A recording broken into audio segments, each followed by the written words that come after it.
Well, there was an old connection. Many years ago, while she was still the Governor General, she did deliver a lecture. We have an annual public lecture, and she gave that lecture for us. But that was quite some time ago.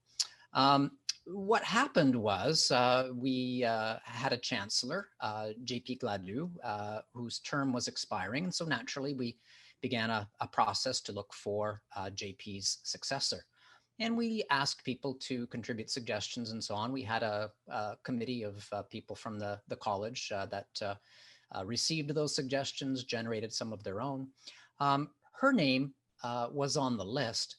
And I think for all of us, it was, oh my God, if we could get her, she would be a perfect fit. She would be outstanding. So in the end, I really had to fall back on just, a kind of cold call. So I, discovered that there is a Michaëlle Jean Foundation.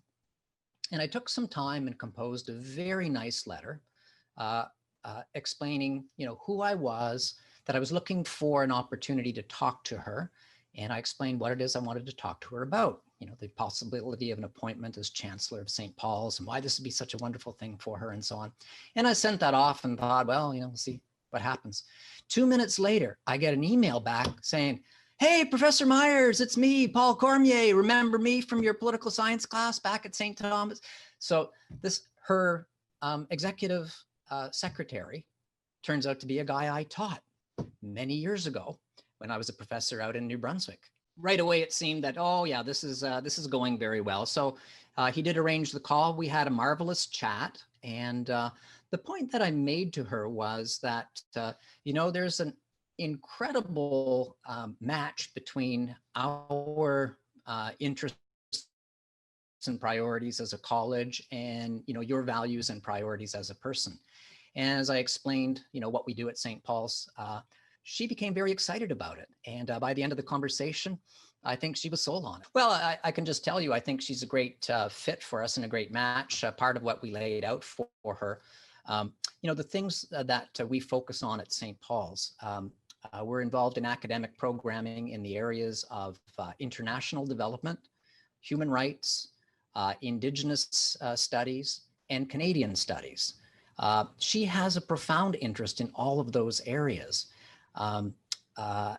That comes in part from her background as a journalist, in part from her role as she was formerly the Secretary General of La Francophonie. So she has a very powerful interest in development issues. We're responsible for running the student refugee program at the University of Waterloo. It's one of those things we do. It ties in with our interest in international development. She was herself a refugee. She came here at the age of 11 from Haiti as a refugee. I could go down the list at our focus on Indigenous things. You can't be the Governor General of Canada for more than, like 3 days without developing a profound interest in and knowledge of Canada's Indigenous peoples. And she has that. So that was very important to her.